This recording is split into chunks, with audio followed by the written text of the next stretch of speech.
Good evening, comrades. Thank you very much for joining us tonight for another session of Why Marx. Tonight, we're having a look at the early Soviet women's movement and ask the question, was it feminist? Our main speaker is going to be Anne McShane, a Marxist, historian, and a solicitor, actually.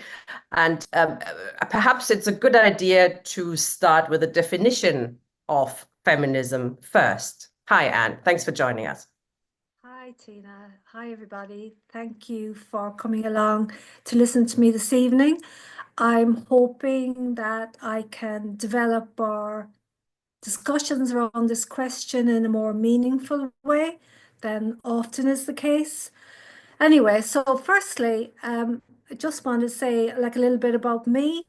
For those who don't know me, I've been involved in politics since in my 20s.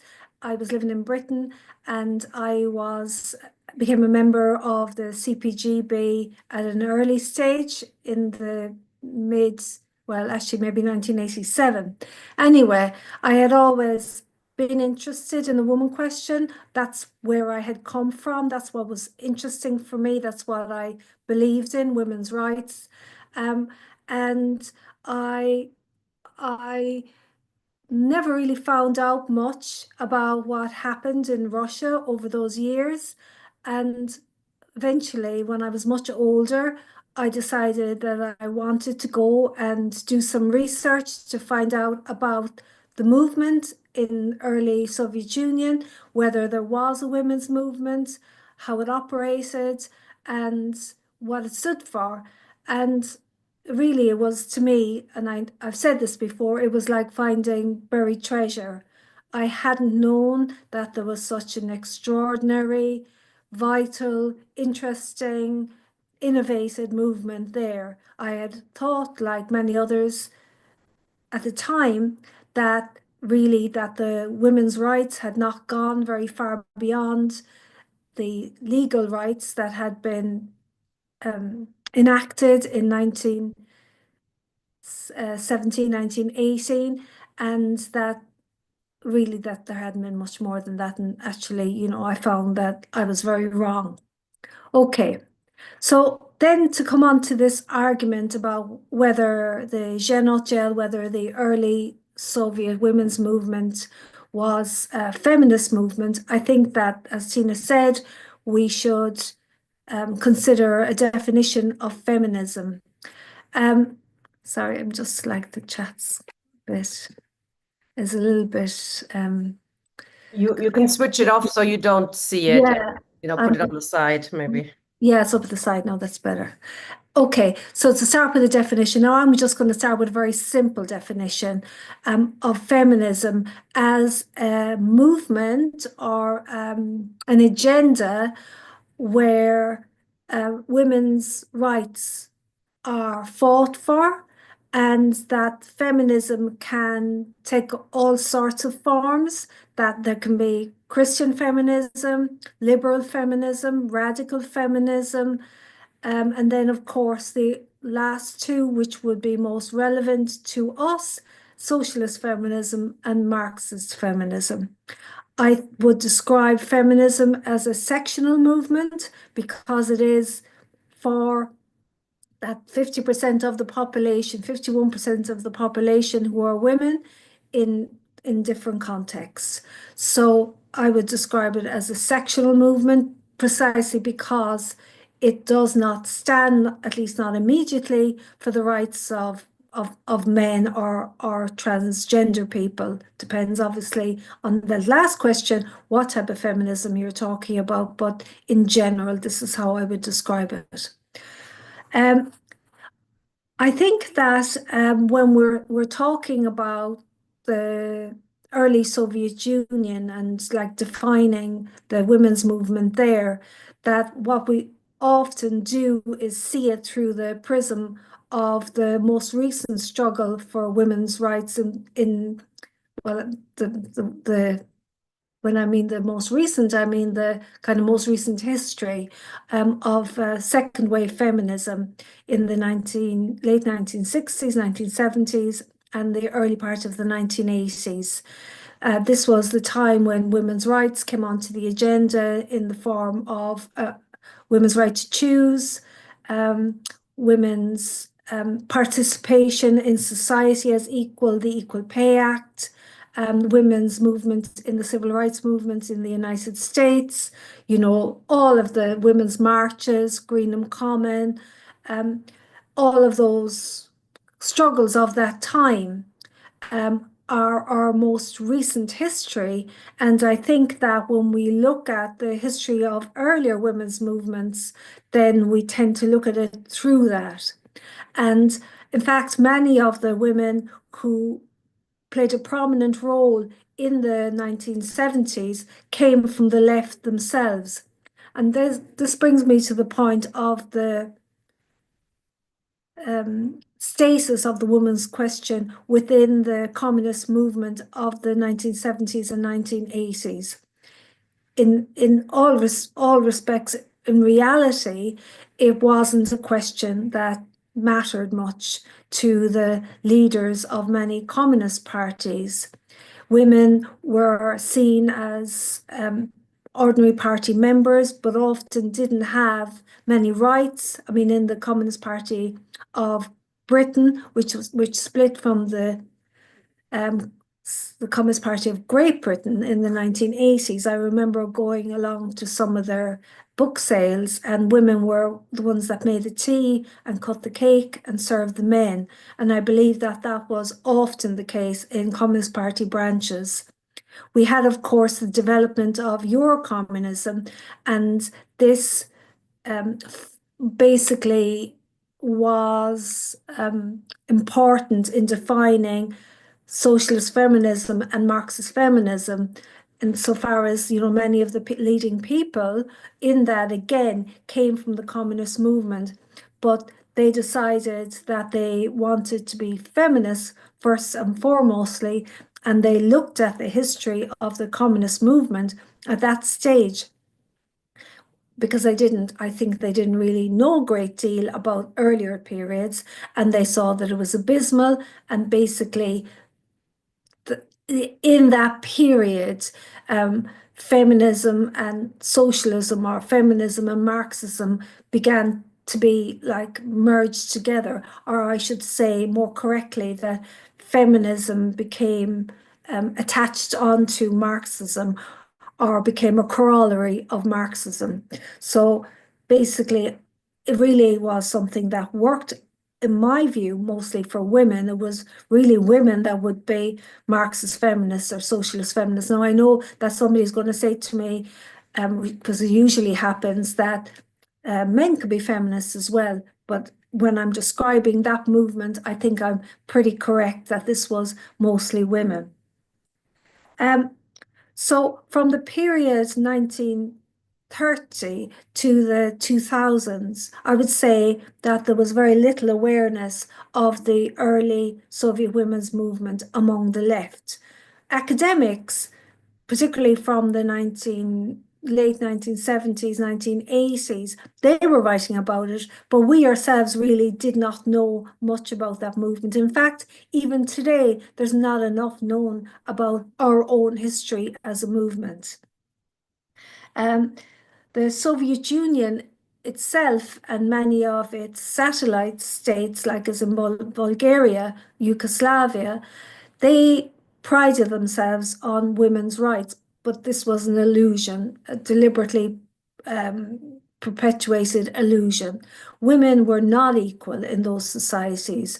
Women, in fact, were oppressed by a double burden of labor, insofar as they were in the factories and they were also in the home, where in the home they had to perform the majority of domestic labor. And to the extent that they had rights like rights to childcare, many of these were something that was inherited from an earlier period, the early 20th century, when these rights were first fought for and won, and then were turned into something which benefits of the state. So women's rights or women's rights to childcare have been fought for in the early Soviet Union. And then when Stalin came to power and started to press ahead with the mass industrialization, with creches for women became a very predominant feature of factories because he wanted, or the bureaucracy wanted, women at work. But it had been again. I'm not saying it didn't remain again, but it was certainly something that was weaponized. Okay, so now just to turn to the Gel itself and the kind of ideas that it was based on, and its attitude towards feminism and how activists themselves saw. So people here, I'm sure many of you will know about Clara Zetkin, the very famous woman Marxist leader in the Second International and the Third International. She was one of the most important individuals for the women's socialist movement, which began in the early 1900s during the existence of the Second International. So Zetkin and others before her, including Eleanor Marx, had been fighting for women's rights within the Second International. From its very inception, in fact, they had been putting forward demands, but they hadn't really managed to root these demands in the international itself. Everybody put their hands up at congresses to vote for women's equality, in the fight for votes, women's equality in the workplace, etc., etc. But it never actually was implemented. And the most important struggle of the time was for women's rights, not as a sectional demand, but as a core part of the struggle for democracy in the working class struggle. So the struggle for votes was as part of a struggle for the supersession of capitalism, so that political rights would be utilized in the struggle, as I say, for socialism. So the struggle in the Second International was between those, particularly from Britain, who argued that there should be a phased approach to the vote for women. And this came from the Fabian Society and the Socialist Labour Party at the time. They argued that the Second International should support the women's suffrage movement, and that the women of property in the women's suffrage movement would be the first to get the vote on behalf of the movement as a whole, and that their sisters, their working class sisters, would follow soon afterwards. Zetkin fought against this very fiercely on the basis that this was a feminist strategy, it was sectional, and that the fight for women's liberation should be part and parcel of the fight for working class liberation, and part and parcel of the fight for universal suffrage.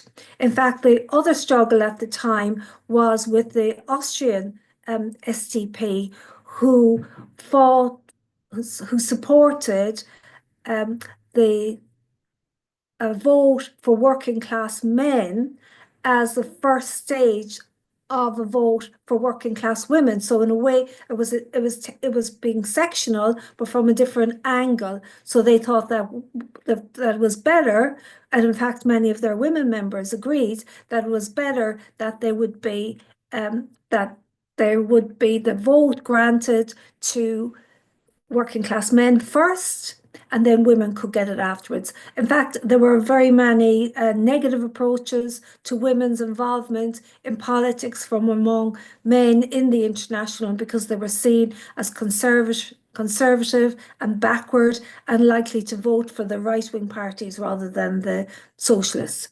Anyway, they fought that battle, and they won that battle. Except in Britain, where the Fabians came back to the the second conference of the socialist women, having supported the suffragettes in their struggle and having not fought for universal struggle. So I think that's the first question where they differentiated themselves from feminists.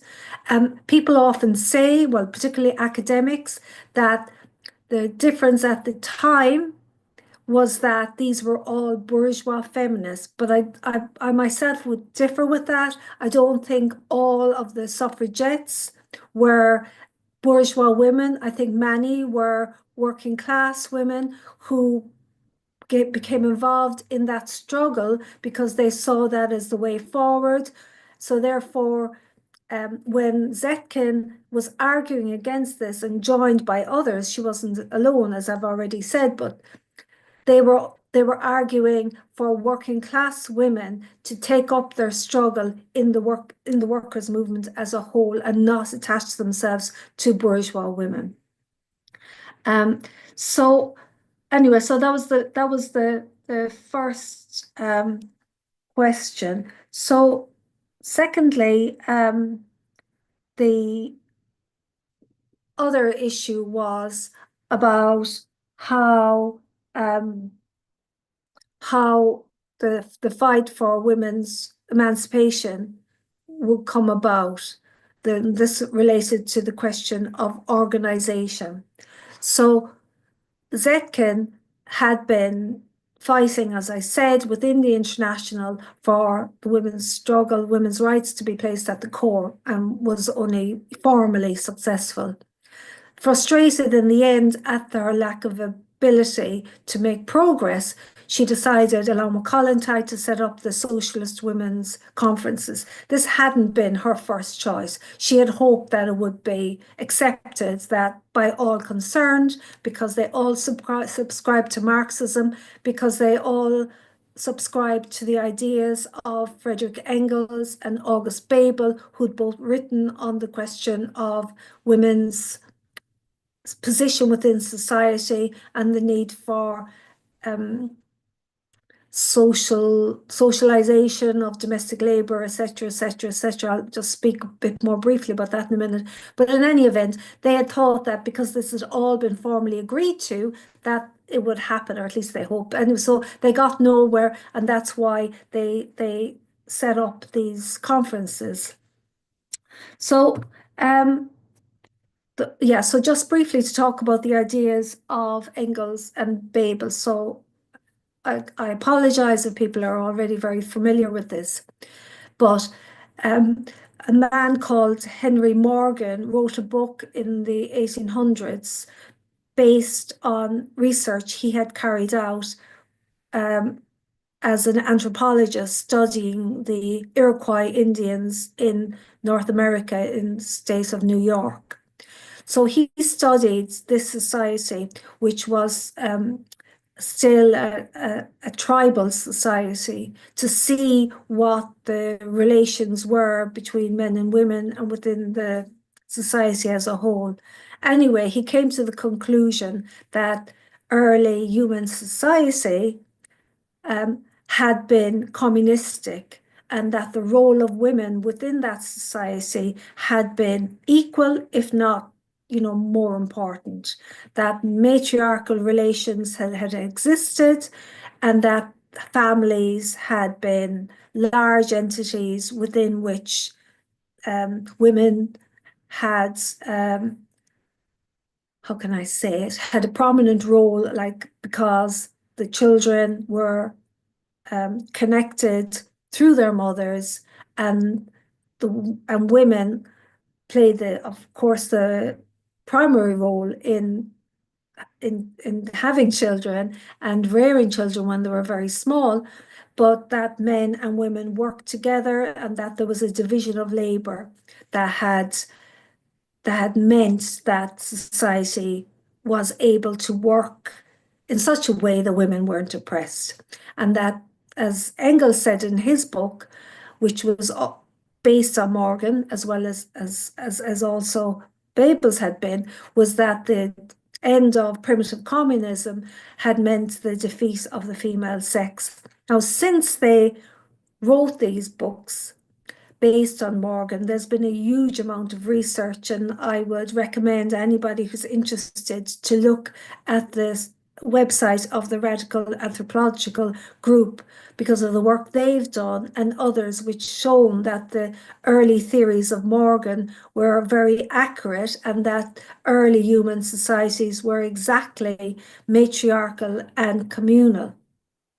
So what Zetkin took out of that and what kind of taken the lead from Engels and Babel as well was that the approach to the emancipation of women within socialism had to learn lessons that basically that the tasks of society needed to be collectivized, and that meant that domestic labor and childcare all had to be made part of the responsibility of the collective as a whole, and that you needed on the day after the revolution to start to act on that with public dining, with childcare, collective childcare, domestic labor, with all of these amenities available to allow women to be part and parcel of society as a whole, and also for society to take responsibility for the things that had been left to women within the home.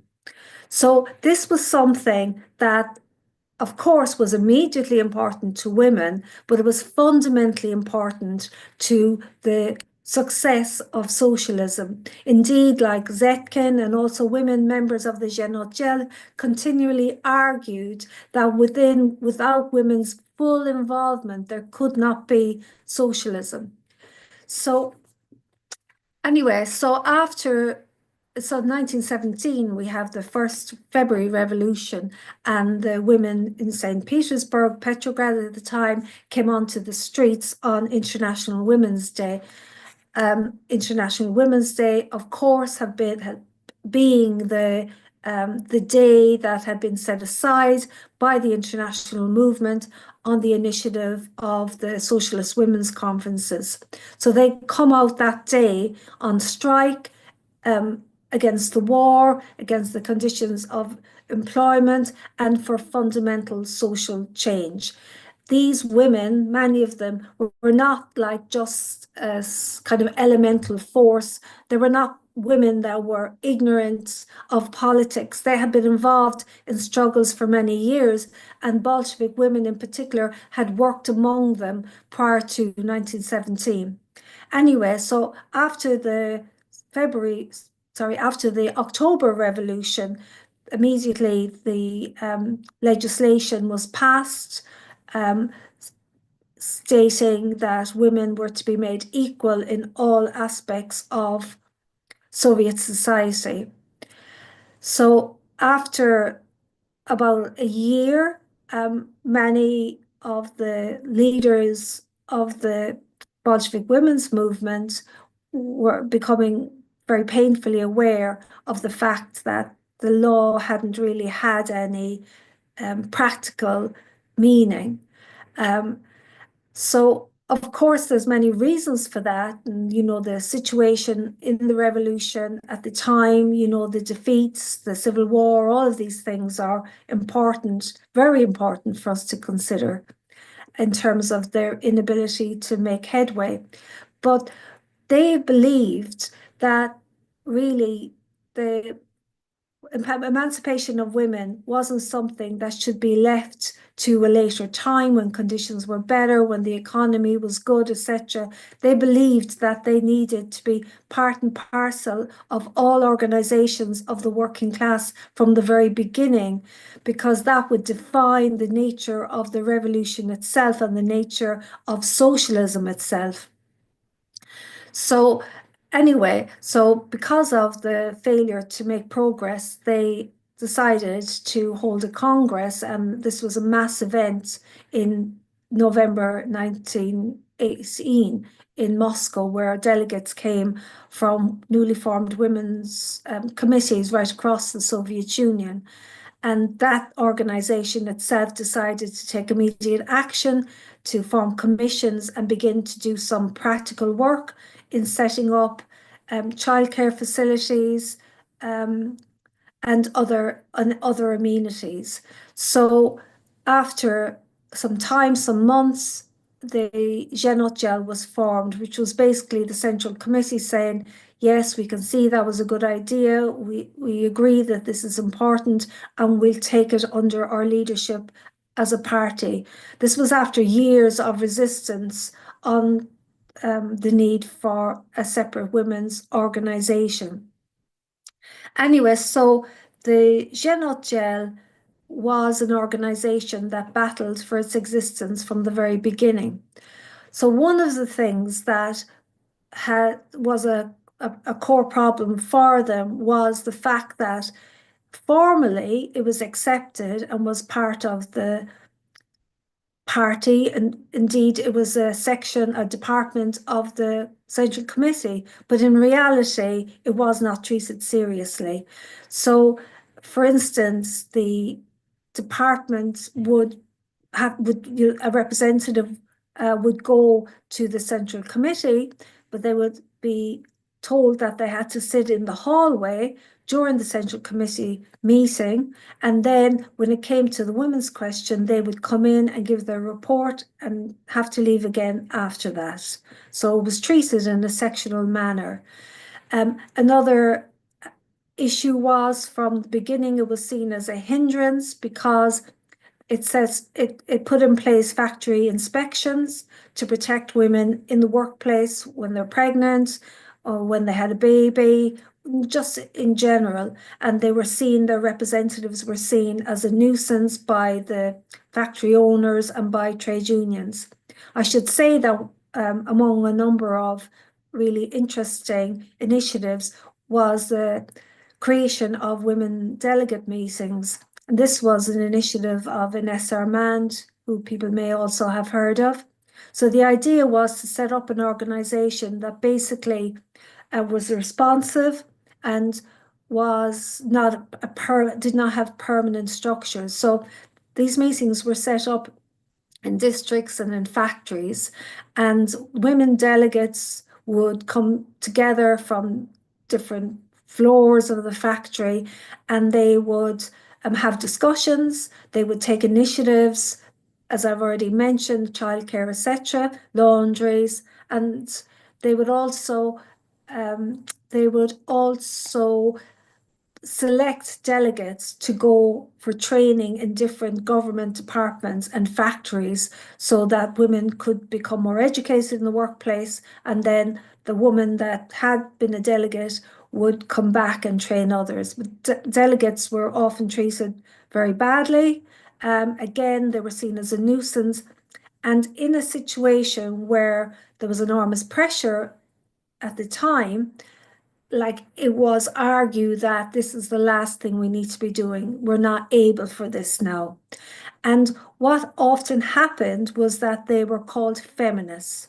So they would be in a situation where they were stuck in the middle, where they wanted the men in the Communist Party and in the Soviets and unions to be on their side, and found that they weren't.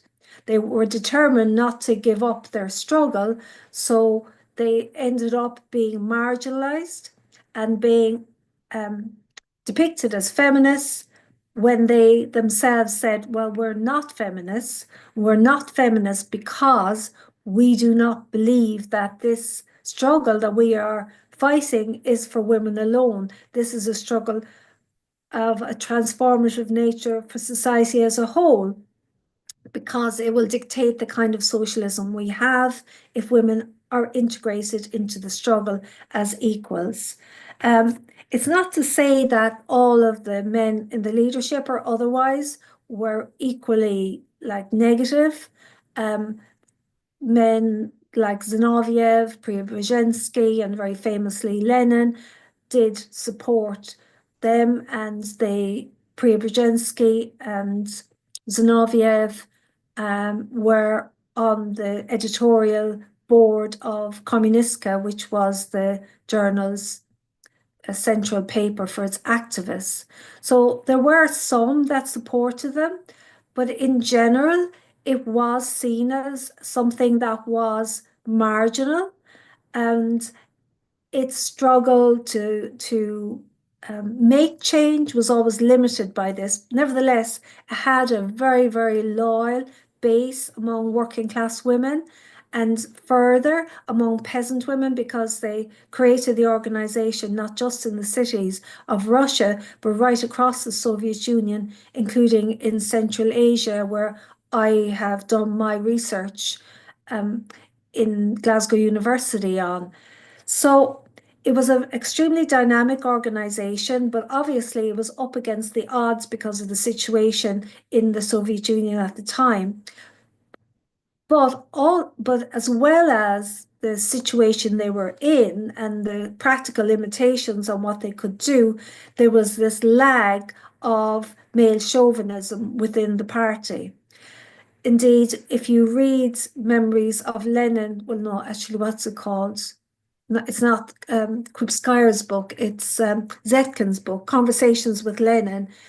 He talks to her in an interview in 1921 about the chauvinism within the party among men and how despicable it is that they should have this attitude. So there was that problem, which of course you think about the time, it was new for women to be involved in work and other activities outside the home, and perhaps attitudes were more reactionary then than they are now. So okay, so I think I've shown you what they were for, and what they struggled with. And I believe that you can most definitely say that they were women's liberationists. And you can also definitely say that they were at the forefront of the struggle because they were the ones that were experiencing the inequality. And that's something that's very true. Women do experience the inequality, but that doesn't mean that men should not struggle alongside women. I mean, I'm a white woman. I don't experience the inequality of Black and Asian people that Black and Asian people do, but I don't think I need to experience that in order to fight for their liberation. I may not really understand it as well. Um, and maybe they should have autonomy if you're talking about self-emancipation. But at the same time, I think that the same principle is true, that women's liberation should not be left to women alone. So I think I've kind of covered everything I wanted to say. I hope that it's been of some use to you. I continue to be involved in debates over this question of whether they were feminist or not. Like it can seem like not really important, whatever they call themselves. If they were for women's emancipation, then that's the only thing that's relevant. But I do think that it makes an important difference because I think that their struggle shows how important it is for Marxists to see socialism and their struggle as something which is universal and which incorporates um, all all parts of the working class, and which has a vision of socialism which is not just economic, but is something which is more to do with us as humanity. And I also think that the fact that it is still often said that, women's emancipation won't be achieved until communism can lead to the idea that we have to wait. And that was something that the Gel was not interested in. They did not want to wait. And I wouldn't want, and I don't want to wait. I don't think that you should wait. I think that you should be involved shaping the process from the very beginning. And I don't think you would be doing that if you said you were a feminist, because I think you would be I think you would be cutting yourself off from the struggle, the Marxist struggle. And also, just finally, I think that if Marxism is meant to be a universal strategy, we'll say, a set of ideas, a guide to action, then why does it need feminism to be attached to it? Why does it need another form of ideology? Why can't it, as a strategy, incorporate the woman's question? Why can't it educate men so that they perhaps, like, while not experiencing it directly, can feel just as passionately about women's liberation as men? That's it, Tina. Brilliant. Thank you very much, comrade. That was a really interesting tour de force through a number of issues to do with the women's question. So thank you also on touching on what's usually translated as primitive communism, but actually was in Marx and Engels, Urkommunismus, which is a much better translation, original communism, that period when people lived in egalitarian societies with each other rather than against each other. And as you say, children were incorporated into everything, where they're sharing children were everywhere. It's not like here where the woman has to look after the children, and a lot of the discrimination of women is based around child rearing, and caring for parents as well as for children. So it's very interesting. It does crop up occasionally, doesn't it? The question of Marxist, feminist. Can you be a Marxist feminist? Can you be is that not a doubling up? Can you be a Marxist without being a feminist? Or can you be just a feminist? Without a real feminist, without being a Marxist. Of course, the latter you can easily do. And Clara Zetkin, you mentioned her earlier on, she was quite outspoken against bourgeois feminism. She argued against that. She argued against the movement that just wanted to, fight for the women, the propertied women, to have the right to vote and not, leave the workers aside for now. And she argued vehemently against that. Now, on the question of organizing, that is still an interesting issue. You seem to say they only organized separately when it turned out that the main party didn't really fight for their demands, did it on paper, but didn't really do it, properly. So they felt the need to get organized, etc. How do you see that tension today? There's still a sort of sectional issue, danger, isn't it, that when women, or when in working class organization, when women or Black people or ethnic minorities get together to form their own caucus, what does happen sometimes is that it becomes almost a different organization, and often tensions develop. How do you see that? How could how should a working class organization solve that issue, and what can we learn from our past on that, in your view? And comrades, if you have any questions or comments, please click raise hand and I can bring you in. So it's a very difficult one, because I think that it's important for people to be allowed to self-organize, because you maybe will feel more comfortable with other women present. Some women don't like to speak in meetings, for instance. They feel intimidated by men. Sometimes in left-wing organizations, men are, well, sometimes, often, are quite domineering, and it can be very difficult to speak up against them. And you are socialized into an idea of yourself as more, well, like, maybe this is just my generation, maybe young women today feel more confident in relation to men, but I don't really think so. I think our socialization doesn't make us feel like we can stand up and argue as well as men. Women often put themselves second to men. So I think that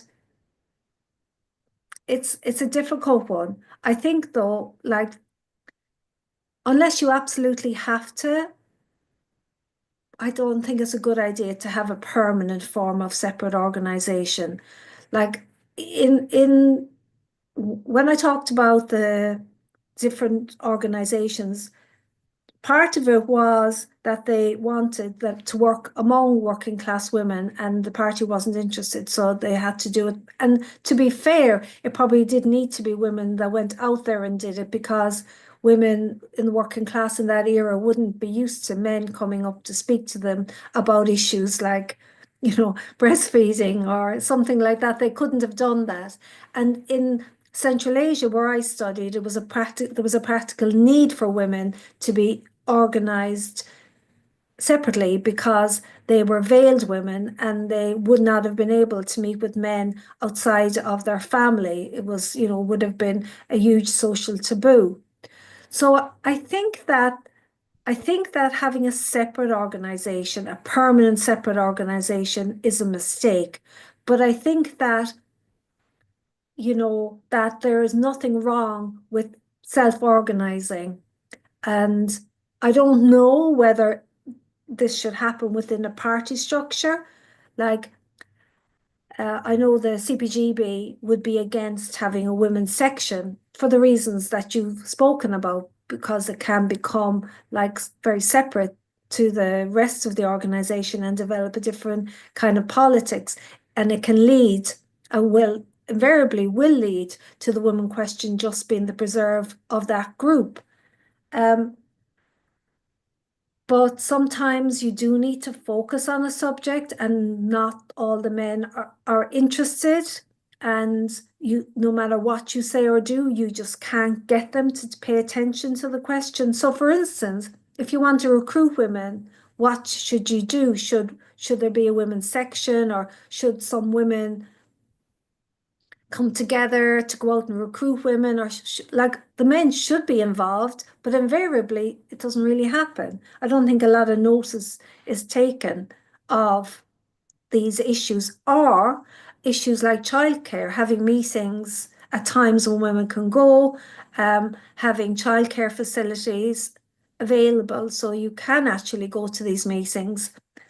I think that it can be necessary. I'm sure that, like, I'll be condemned by some people for being a feminist for saying those things, but I think in my experience, if you're just waiting around for men to do things, they won't happen. Quite, no, no. I mean, I do see sometimes the need for women could get together to, to formulate the part of the program, I guess, that affects your particular oppression. And, if you don't have to care for either, a child or elderly, parents as well, that often falls to the woman, is actually mostly ignored. That these are issues that men don't usually have to deal with. And if you don't experience, it's like, Rishi Sunak, what does he know about how normal people live? He doesn't, and it showed, etc. So I think there is a certain point and a need for women to get together, at least to formulate those things, perhaps. But a permanent organization, that is, I think, when the issue arise, when problems possibly arise, then.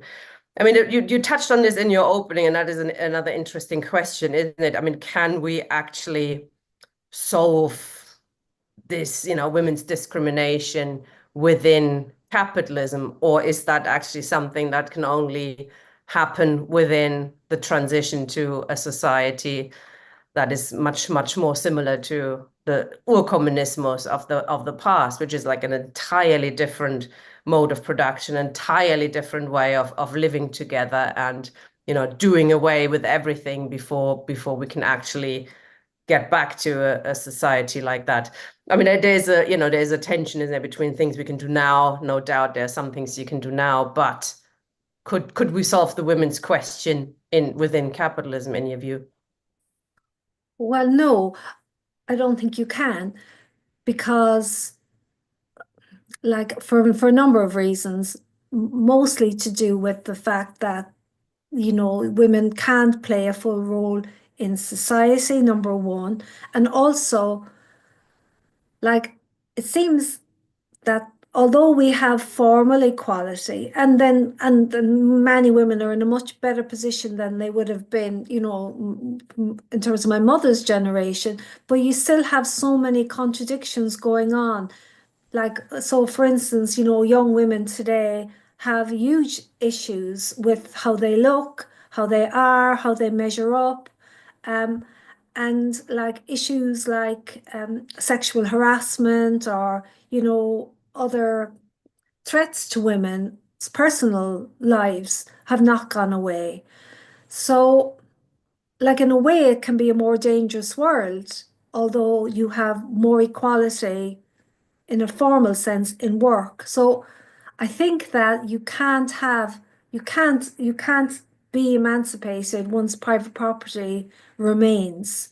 So that's why I suppose, communism, you have to have communismus to resolve those things. As Mm, long as we have private property, there's going to be privatization of domestic labor, and from that, the sense of women as the provider in society, not playing a full role as equals in society, being separated off and being really, yeah, being all of the things that can come from that, including what's the term, the kind of fetishization, of like, of women and sex and the inequalities that I think abound for young women today in relation to those issues. mm.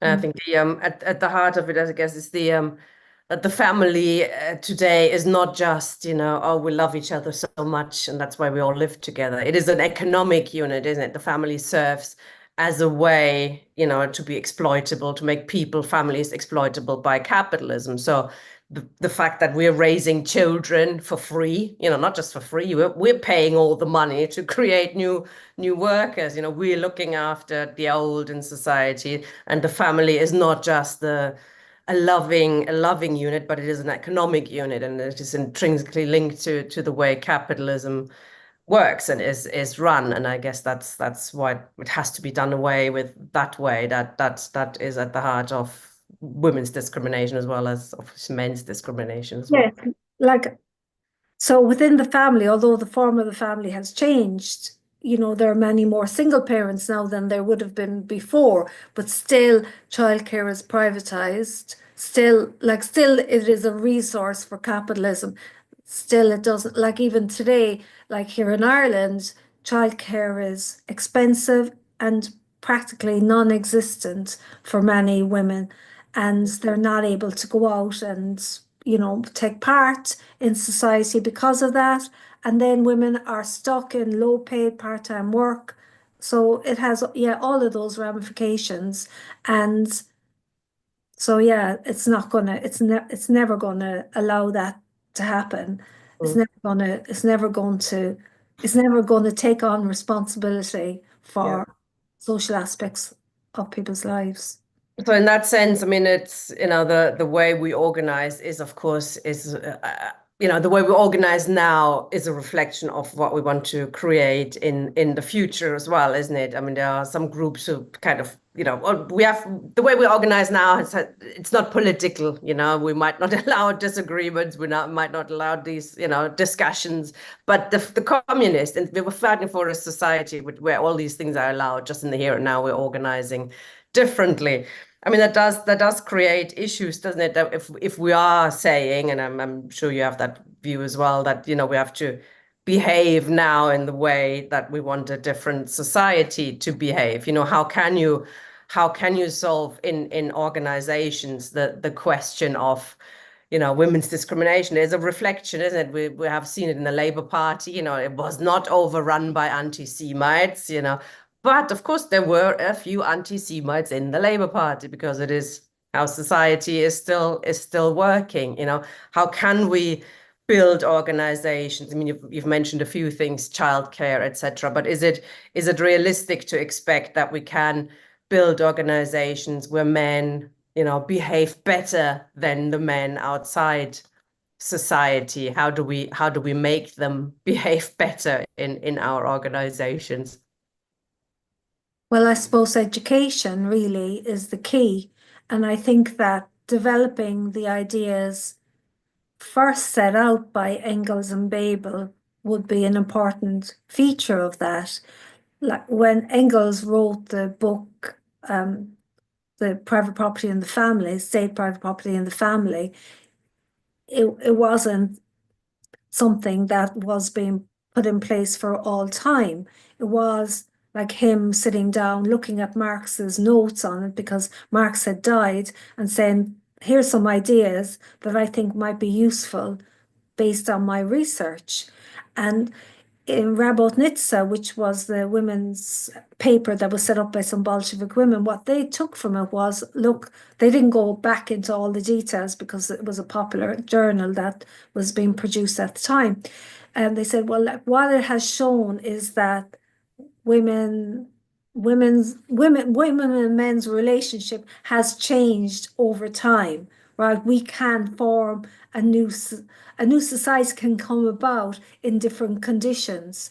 So, where was I? Actually, I think I've lost my train of thought. But so I think that it would be important for us to develop those ideas. I mean, it's actually kind of shocking that we haven't, like that most of the writing on the Zhenotgel is by academics who really generally hate communism and, repeat things about it, the organization that are just like not true. Now, some of them are better than others, but their approach is anti anti the Soviet Union or anti the Russian Revolution.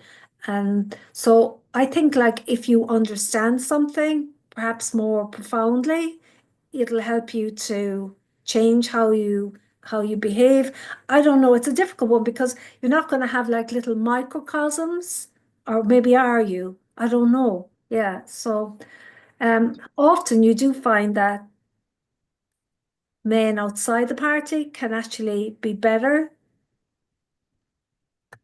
But it depends on the nature of the organization, doesn't it? If it's a male-dominated organization, it won't be much good. But if women are very involved, it does tend to be a bit better. But again, that depends on what role they play. My only point is that I think that the issue needs to be integrated into our political program and forms of organization. Now, yeah. Absolutely. Ian. Good evening, Anne. Thank you. It's very interesting to hear you talk on this. I've heard you speak on it before, as you know, but every time there's something else that fascinates me. I, like you, was a student, well, a research student in the Soviet Union, in my case, in its sort of dying embers, as it were. The striking thing was just how bad it was for women. I mean, if the position for women in the West is bad, it was much worse for women in the former Soviet Union. And I was wondering, I mean, this didn't go unnoticed in the in the USSR, but I wonder whether it was this a process of deterioration over time from your research. Because I mean, just to take an example, I remember people saying, "Oh, in the Soviet Union there are lots of women doctors," which is true, of course. But the problem was that the doctors weren't paid very well, and nursing is an interesting one. Only about 10% of nurses in Britain are men.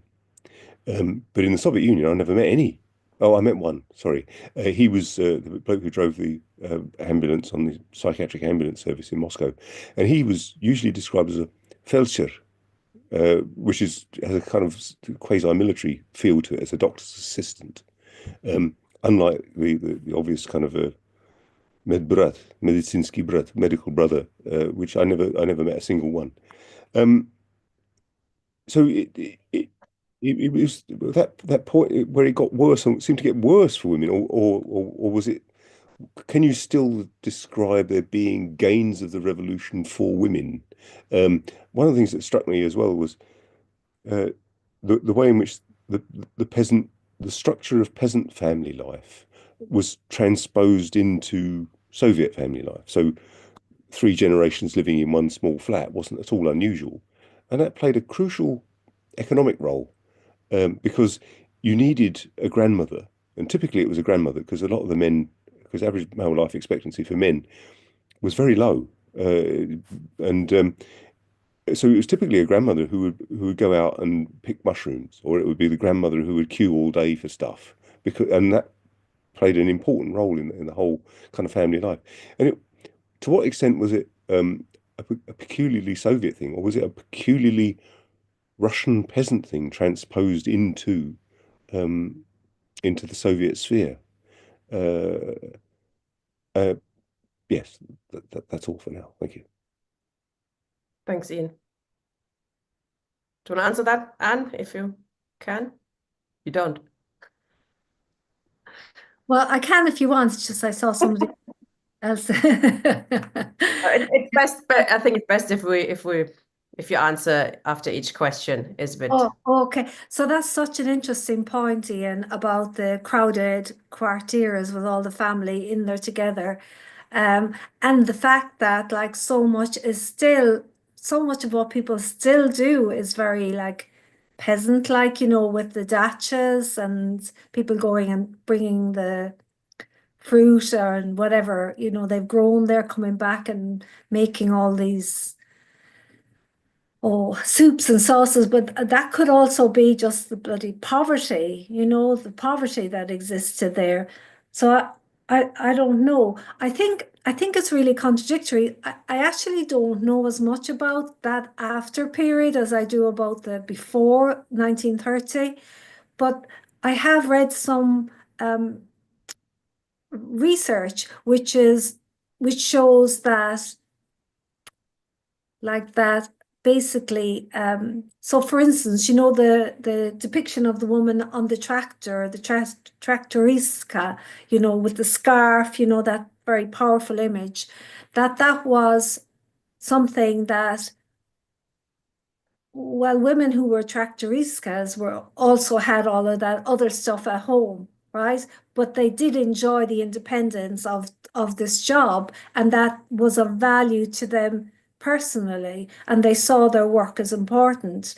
But it didn't so, and then doctors as well, they really, women valued their work if they had a job that was worth valuing, but they still had to do all of the other things. Maybe not childcare so much because there were often nurseries or creches and factories, but all of the other stuff at home all had to happen. And there was this, idea of like Mother Russia, this all consuming powerful woman who could be everything to Russian society and on whose labor the survival of the Soviet Union depended. So there were all sorts of ideas around that. I did myself read a book based on research later on in the we'll say when, maybe early 1980s, which showed that attitudes towards women towards the factory were generally quite positive because they would have their friends there, and they had some childcare there, but their attitude towards home and their men was really, pretty toxic. That were very unhappy at home because of what was put on them at home, but quite happy. Saw the factory or the workplace as the more positive of their life experiences. So yeah, it's a very contradictory, I think. Could I ask Go on. a supplementary question as well? Because just focusing on a woman's right to choose, because as you know, I mean, one of the things I remember when I was in the YCL yeah, decades ago was when I was out selling Soviet Weekly. I mean, one of the things that would be, well, women's right to choose is protected in Soviet law. But what I discovered later was, of course, it was a sort of long stop form of contraception because actually, unfortunately, the availability of other forms of contraception was so badly restricted. You couldn't easily find condoms, for example. You couldn't, and this was even when AIDS was a global, well, a global problem. I first went to the Soviet Union in 1989, so the sort of height of the AIDS pandemic. And one of the things that happened in the Soviet Union that was a result of an awful lot of scandals towards the end was that you would have the medical transmission of HIV and hepatitis B because of very poorly sterilized equipment. So you couldn't get single usable syringes and needles. So drug users were sharing them, and they weren't even easily sterilizable. It's not like you could buy glass syringes that you could boil. And the other thing was condoms were very hard to come by, and I gather that Soviet condoms were as defective as almost every other Soviet product, even to the extent that the Russian kind of slang for condoms was galoshes, and but that was certainly a thing. So yes, there was women had the right to have a termination of pregnancy, but unfortunately they very little access to other forms of contraception, and they were quite likely to catch something nasty when they were in hospital, whatever procedure they were having. Yeah. Yeah. Well, as you know, in 1920, when they brought the legislation in to provide for abortion, there was nothing really in the way of contraception then. But it's and then of course Stalin 1935 banned it, and then it was unbanned in the 1940s, I think. I think it was unbanned even before, or allowed for even before Stalin died. I'm not entirely sure, but I didn't honestly know that it was so difficult to get contraception even in the 70s and 80s. But I do remember hearing that basically, yeah, that so many women had abortions because that's the only thing they could do. And that was like, I think that was the case in Eastern Europe as well. I don't think it was just Soviet Union. So yeah, that's I just looked it up. It's interesting. Abortion was Russia was the first country in the world to allow abortion, 1917. Then in 36 it was banned, and in 55 it was allowed again. Also, divorce of that's another interesting one, isn't it? One of the first acts of Lenin was to allow the right to divorce, and in 36 banned as well by Stalin, reflecting probably that the family as an economic unit was required still, presumably. How did things like, collective kitchens, for example, how did they go down? How successful were they? Do you know, Anne? well, they were very successful during the Civil War, and there were a lot of people ate at them then, but I think that they didn't last much beyond that. I think it was like crashes, factory inspections, all of these things became a lot more prominent for the Gel in terms of the initiatives, especially then for children, looking after children became a major issue because of the fact that so many children were orphaned. So a lot of it was like crisis management.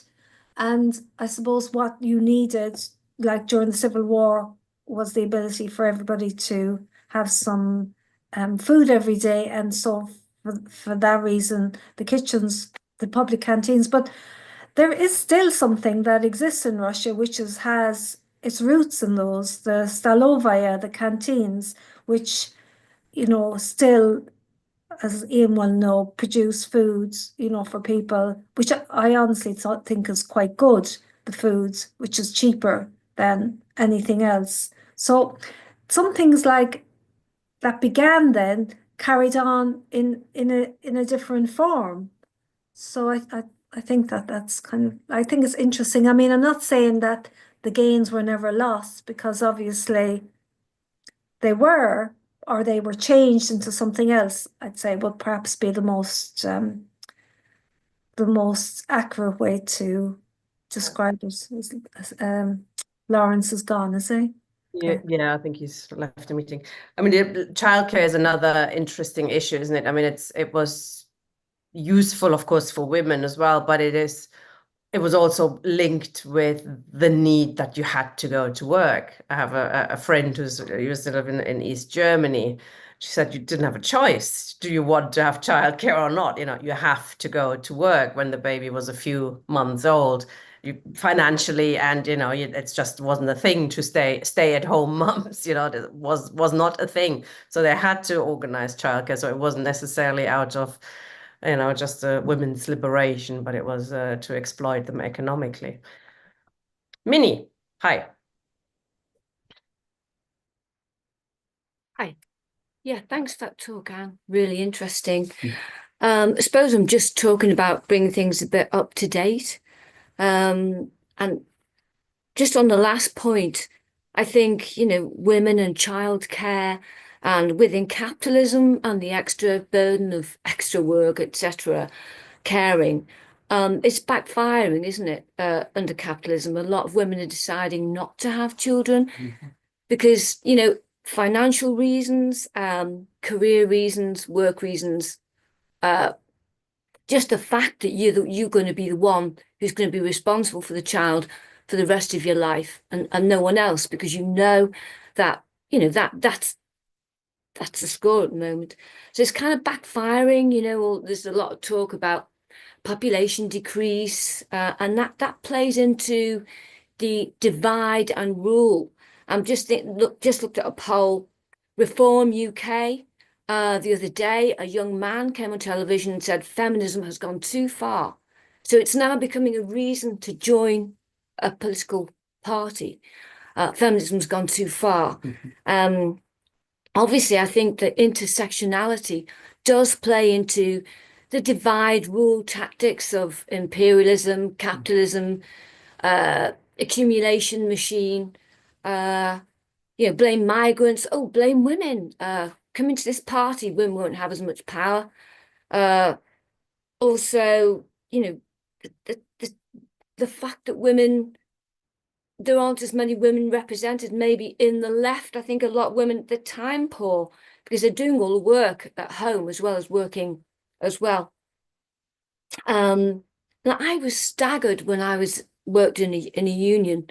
It seems to me there's a lot of a problem obviously with laddish culture, and it seems to be the laddish culture that was GMB Union that rises to the top, and then just behave as they wish. Yeah, so that's all I've got to say really, and all the awful sexual abuse that's coming to light, the historic abuse that women have, like in the Harrods case of Fired, women did speak out about that at the time, and they're just put down and ignored. You know, and then we've got this MasterChef thing now. It's just incredible what's happening. But it's the divide and rule thing really, and intersectionality and feminism now having gone too far, now becoming a reason to join a political party. Thank you, Anne. Thanks. Diana, do you want to come in? Yeah, my question is actually related to comments from Minnie, but it's about low birth rates. We've got a birth rate, I think 1.4 babies to every woman in Britain, and the same birth rate in the Russian Federation. I think across Europe the birth rates are similar. And what I'm thinking is capitalism and the nuclear family the reason for it. I didn't have children, not because I don't have a maternal instinct. I might not have been able to get pregnant, but I didn't try. But because I wouldn't have been able to cope, either emotionally or physically. And I suspect a lot of women are in the same position. Some women just aren't maternal, they just don't like babies. But I think not every woman who doesn't have babies is like that. So I don't know what you think. Thanks, Diana. Do you want to reply to some of those issues, Anne, or shall I get some more people in? You're muted, sorry. No, let some other people come in, I think. Thanks. Okay, John, I think we will only be able to hear you. John Fitzgerald.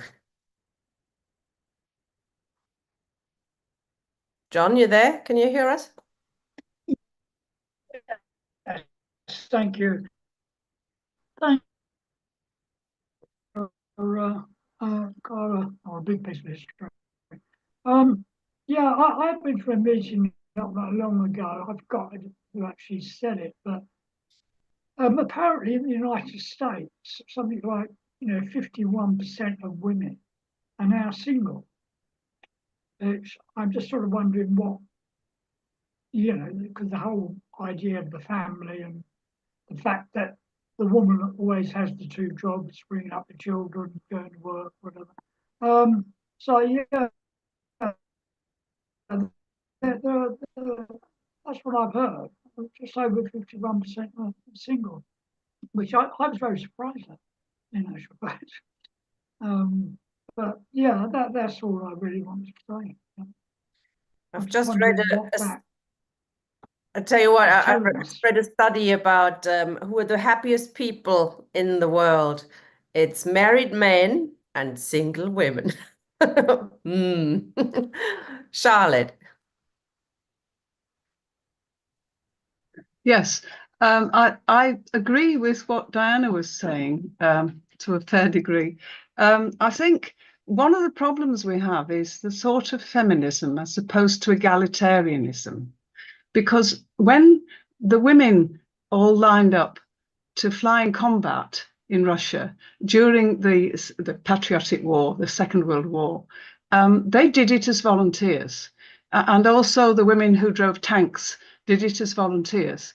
They knew they were in for a great risk if they were at the wrong side of the border because of the rape factor, which always comes in with women. But nevertheless, they volunteered and they kept going. But these same women also acted as women. They didn't feel the need to act as men. They were doing things like embroidery while they were waiting for the next raid they were going to make. And when we come to the modern day, what we have now is a choice, in theory at least, about whether or not women have babies. And as has been mentioned already, a lot of women really don't want them. It's just a position that women have always been put in. We accept the fact that men don't have families, but we still find this great difficulty about women. But we can't expect women not to act as who we are.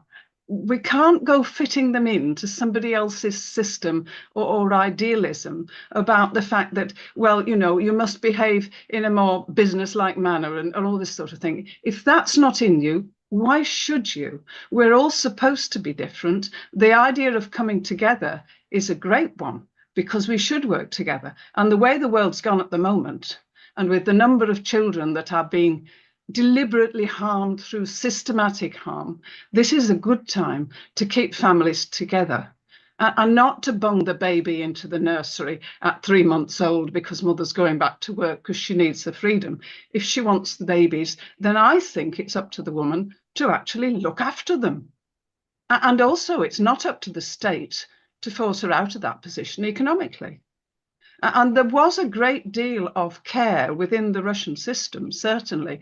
And when it came to healthcare, I mean, in my younger life, we were made to be afraid of the Russians. This was this dreadful army. And then we had the Cold War and all this stuff.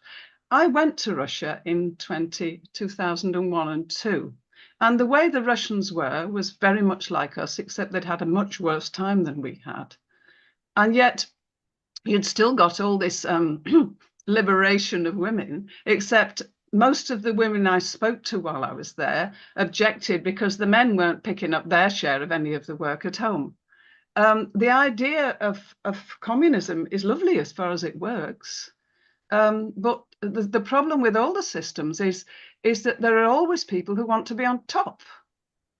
And the main thing is, if we're all going to gather together, let's gather together and stop that happening as a permanent thing. We're in a shambolic state at the moment. I'll shut up at that point because I could go off on many tangents, and I usually do. So, which is actually what women in communismus, you know, that primitive communism, that's what they did. They actually organized together against men at one stage, but then with men. But you know, you have to collectively organize first to assert your strength, etc. And I'd also say collective organization is perhaps a better way than doing it either in the nursery or the woman stuck at home. That's not a barrel of laughs with a child either, I have to say from experience, you know, but you should have the choice clearly, but there are other options as well, perhaps. We've got one more speaker, and do you want to reply to a few things or have Matthew come in? Yeah, let Matthew come in if that's okay. And there's a question from Mark. I quickly read that out. I'm not sure if you know about this, but he's asking, did the Women's International Democratic Federation, formed in 1945 and closely associated with the Soviet Union, ever do any good for women internationally? The National Assembly of Women was part of it in this country, if you know anything about that. No. Okay. Matthew, then. Yeah, I think there's a few things here. I mean, I would say that actually, of course, any serious mass organization will have a separate women's organization precisely because of the specific issues that affect women.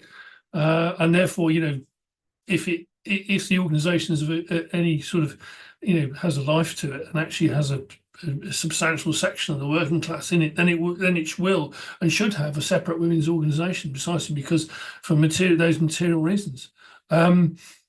You know, and that's how, you know, you look at all the, you know, the stuff that goes through the Second International, Third International, you know, even into, you know, the organizations of some significance. It works like that.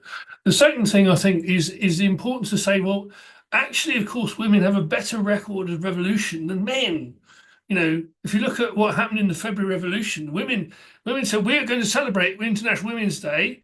The Bolsheviks local committee said, no, you shouldn't do that. And they did anyway. And hence they started the Russian Revolution. You know, and you can go through history. It's a bit like that, you know. So there's that. I think the other thing to say, of course, is that the record of Stalinism, of course, is you know, is counter-revolutionary operation. Of course, obviously involves the oppression of women as well. And it's you know, obviously the you know, part of the whole sticking into the Stalinist regime and mass murder and all this sort of stuff is actually to oppress women and just, you know, remove the organization, the exile Kollontai and all the rest of it. It's what we would expect from these people. It's, you know, that stuff is there to solidify capitalism, which is what it did, you know, on a series of occasions.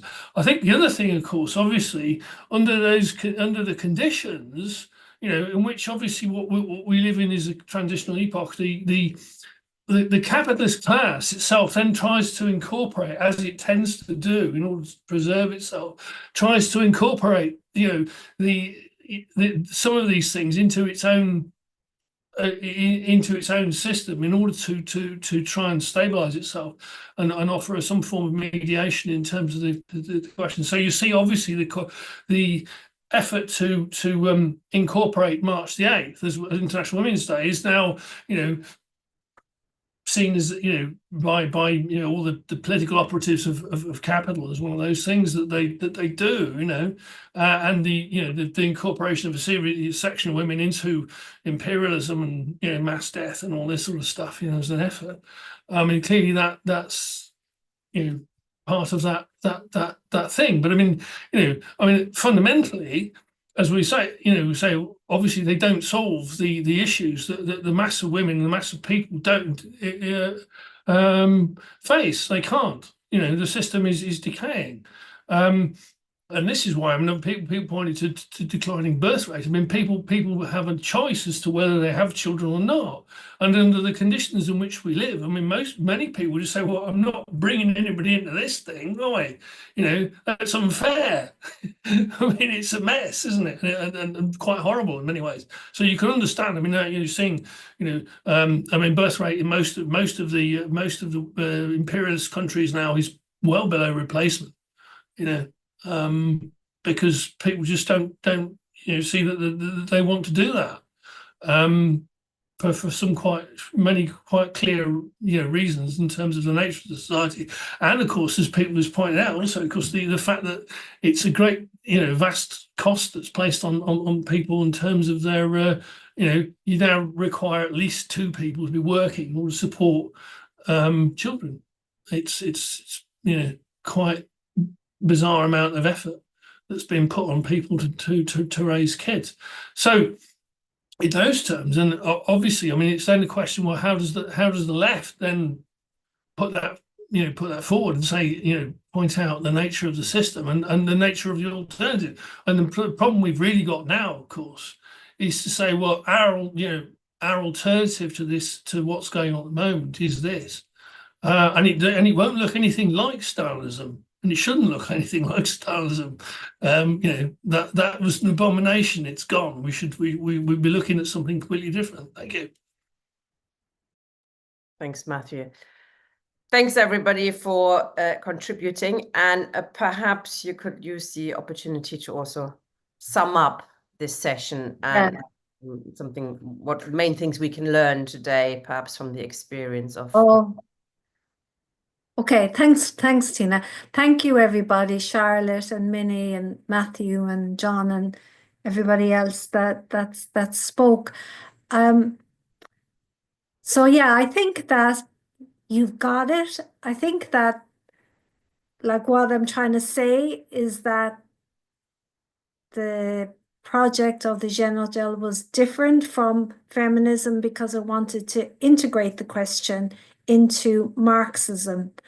And that means men taking responsibility for the question of fighting for women's rights alongside women, and even promoting women and maybe even pushing women into taking on tasks because sometimes we don't feel able to.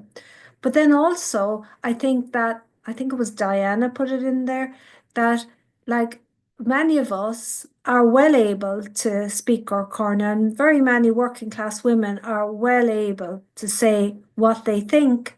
And I've experienced that in many of the campaigns that I've been involved in, including here in Ireland, where there are women involved.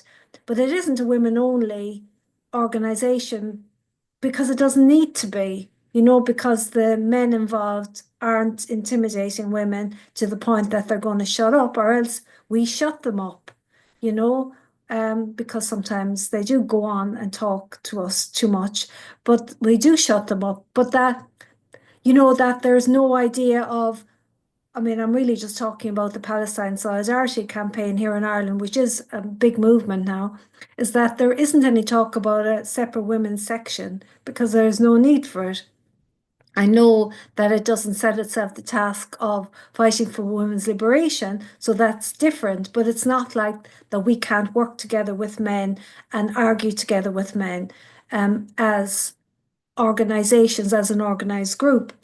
I think that, therefore, I'm not sure, I think I don't agree with Matthew on every organisation of the working class or every party needing a separate women's section. I don't think it's necessarily the case because, again, for the reasons I said earlier, it often results in it just being a woman's question then, and you're lobbying for change rather than it being an integrated approach. So I think that's a bad idea for that reason. If it's needed, yes, and maybe there are different forms it can take, but not as a permanent organisation. I think it was a sign of defeat, really, for the Genotgel that they had to set it up, or perhaps both defeat and determination. In terms of the low birth rate, yes, it is very interesting. Say, for instance, in China, a society that spent very, very many decades insisting on a one-parent family, or two parents, I think, if you were a peasant. Sorry, child, excuse me, one child family policy, or two children if you're a peasant. Now women aren't having children. Women in urban areas are not having children. And I do think it's a lot to do with the fact that it's extremely difficult to cope with having a child and working full time, even if you are in a relationship. You know, even if you have got somebody living with you that looks after the child with you, I think it is extremely difficult to do that. And also it's very expensive. Childcare is very expensive.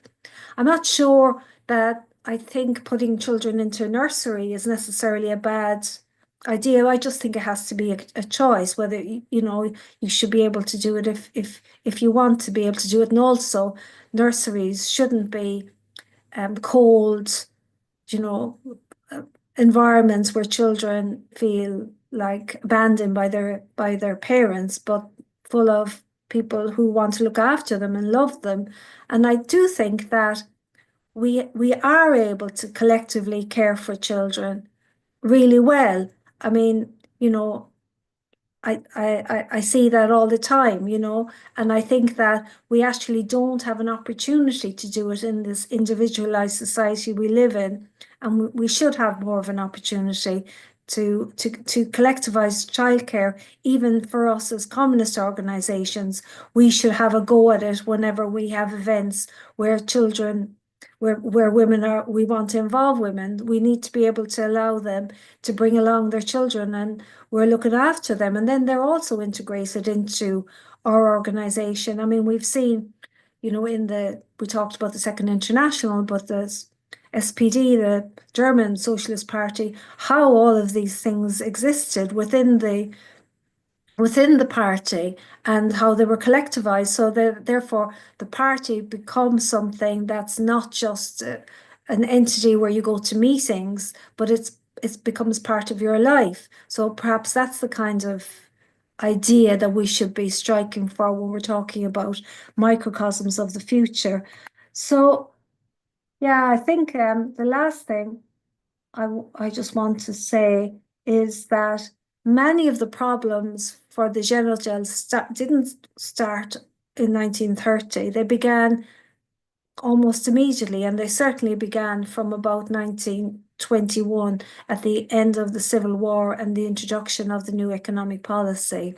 And also Kollontai, who opposed that policy along with others, she was actually exiled in 1922, not in 1930. Now, she may have been afraid after 1930 that if she came back, she'd be murdered, which she was, and not so afraid in 1920s, but she was got rid of at a much earlier stage.